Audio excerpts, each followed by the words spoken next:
ஆண்டாள் உமாச்சி கனவு கண்டேன்னு ஃப்ரெண்ட்ஸ் கிட்டெல்லாம் சொல்கிறாளாம். என்ன கனவு கண்டாளாம் ஆண்டாள்? 1000 யானைக்கு நடுவில் கிச்சவமாச்சி வராராம். கனவுலேயும் கிருஷ்ணர் தான் வரானா. ஒரு யானையை பார்த்தாலே நமக்கு எவ்வளோ சந்தோஷமாக இருக்கும். 1000 யானையை பார்க்குறாளாம். பெரியாழ்வார் சந்தோஷமாக, நம்மளாம் யாராவது வந்தால் என்ன பண்ணுவோமா? அதில் போட்டு வெல்கம் பண்ணுவோமா? பெரியாழ்வார் என்ன பண்ணுறாராம்? குடத்து மேலே தேங்காய் வச்சு பூரண பொற்குடம் கொடுத்து வெல்கம் பண்ணுறாராம். கல்யாணம் பண்ணிக்கிற மாதிரி கனவு காண்றான் பெருமாளை. அப்போ எல்லாரும் வேத மந்திரங்கள்லாம் சொல்ல, எல்லாரும் வந்து நிற்க, பெரியாழ்வார் வந்து உமாச்சிக்கு வந்து ஜலம் சேர்த்து குளிச்சு விட்டு மஞ்சனை மாட்ட கனா கண்டேன் தோழி நான் அப்படின்னு சொல்கிறா ஆண்டாள்.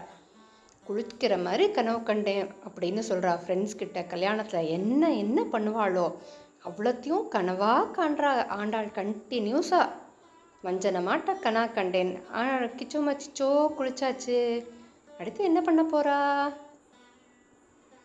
மத்தளம் கொட்ட வரிசங்கம் நின்னோத முத்துடை தாமம் நிறை தாழ்ந்த பந்தல் கீழ். மிளகாரெல்லாம் வந்தாச்சு. உமாச்சி குளிச்சு ரெடியாயாச்சு. மாலையெல்லாம் போட்டுண்டாச்சு. எல்லாரும் ரெடியாக இருக்கும்போது கைத்தலம் பத்த கனா கண்டேன் தோழி நான் கையை பிடிச்சு கொடுக்குறார். கிச்சவமாச்சி கையை பிடிச்சிக்கிறார் ஆண்டாள் உமாச்சி கையை.